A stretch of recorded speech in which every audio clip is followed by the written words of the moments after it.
Olá, está escrito em 1 Coríntios capítulo 15, versículo 19, o seguinte: se a nossa esperança em Cristo se limita apenas a esta vida, somos os mais infelizes de todos os homens.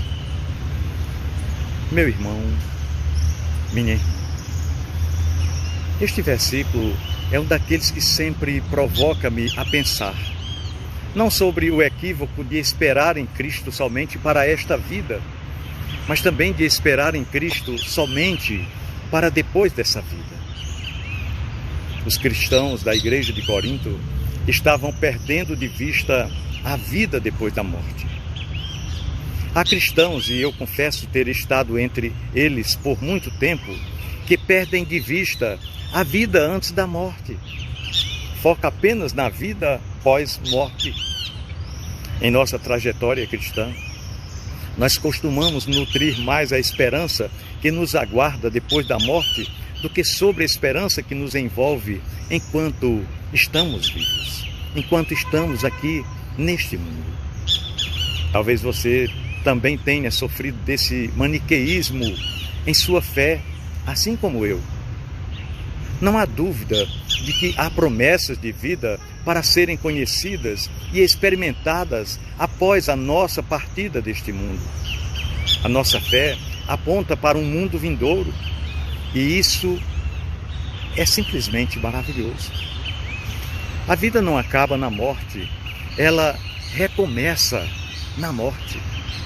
Por outro lado, o Evangelho de nosso Senhor Jesus Cristo, por tudo o que afirma a respeito do amor e cuidado de Deus em relação a nós, nos oferta motivos e caminhos para vivermos e celebrarmos a vida em que vivemos, a vida no presente momento. Afinal de contas, em Cristo temos perdão, temos graça e comunhão com Deus. Em Cristo nós temos a certeza de que Ele está conosco. Somos avisados sobre as tribulações, mas também somos ensinados a ter bom ânimo, a não desistir. Crer no Evangelho é crer que a vida aqui, apesar dos riscos, dos perigos, pode e deve ser celebrada. Neste sentido é que, ao ler este versículo, penso em sua outra parte não escrita, que traduziria mais ou menos assim. O apóstolo Paulo diria assim: se é somente para depois da morte que temos esperança em Cristo, dentre todos os homens, somos os mais dignos de compaixão.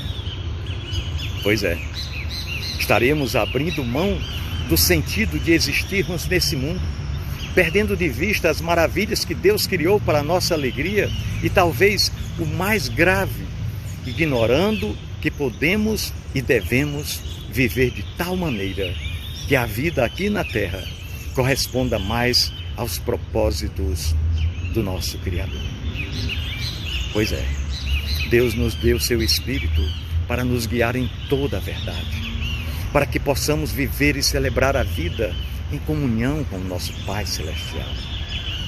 Nossa vida e confiança em Deus devem promover em nós atitudes que nos façam mais capazes para estarmos neste mundo e sermos uma bênção e, em alguma medida, sermos uma inspiração para todas as outras pessoas com quem conosco convivem.